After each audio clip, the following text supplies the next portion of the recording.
To understand the challenge of supermarket food waste in Ontario, we looked into what food waste accounted for, who is involved in the supply chain where food is lost, and what the repercussions are economically, environmentally, and socially. Ontario's food waste problem has been labeled a crisis, a 3.7 million ton crisis to be exact. Across the supply chain, food is being lost or thrown out in excessive amounts, and it is causing significant problems, particularly in the environment. Unavoidable waste, packaging, and consumer habits are all factors that contribute towards the amount of food and organic waste that is sent to landfills. Of Ontario's 3.7 million tons of waste, 60% of it is ending up in landfills across the province. That's just over 2.2 million tons. When food waste breaks down in landfills, it produces methane. This makes food waste a significant contributor to greenhouse gas emissions. To put it into perspective, if the world's food waste were its own country, it would be the third largest contributor to greenhouse gases. With several solutions being implemented worldwide to reduce this waste, it's time Ontario took action as well. Waste is accumulated across the supply chain. It begins with the producers where food is grown and sent to manufacturers and retailers. Here, food could be lost or thrown away for being ugly or an improper size. Food is processed and packaged by manufacturers. This opens up the opportunity for food to be lost or wasted for being misused or unattractive. Retail stores and restaurants receive food from their suppliers to sell directly to consumers. Supermarkets in particular can control what and how much consumers purchase through marketing techniques. If food is not sold before its expiration date, then it is thrown out by the retailer. In Ontario, 45% of the province's food waste is from the industrial, commercial, and institutional sector.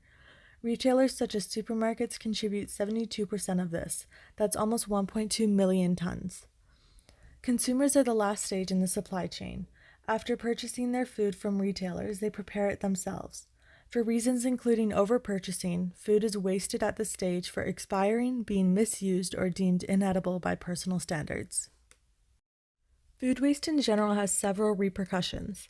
Economically, $31 billion worth of food and organic waste is lost annually.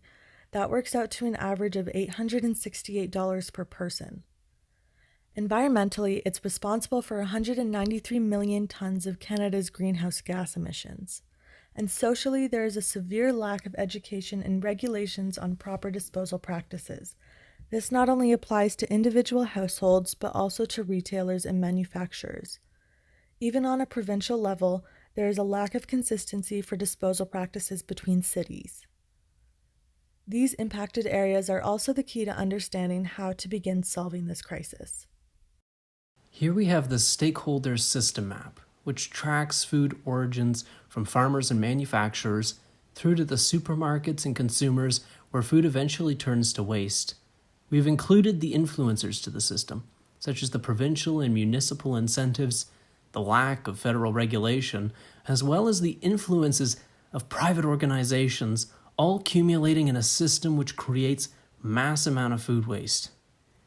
The existing solutions for addressing the mass amount of food waste can be divided into three categories: education and awareness, redistribution programs, and food waste disposal.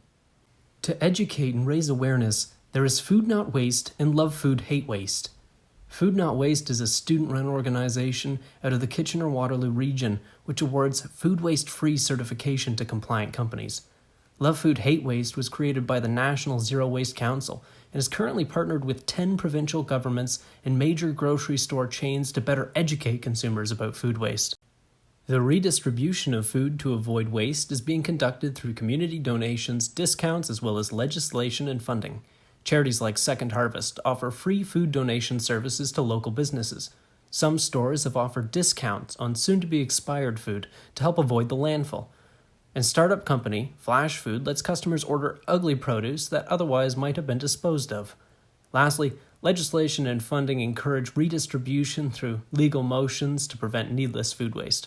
And programs such as the Supermarket Recovery Program offering funding to stores devising food waste reduction initiatives. To reduce the excessive and improper disposal of food waste, a regulation is under development, the Food and Organic Waste Disposal Ban, aimed to reduce landfill sizes, which is a facet of Ontario's shift to a circular economy. to reuse and recycle its waste.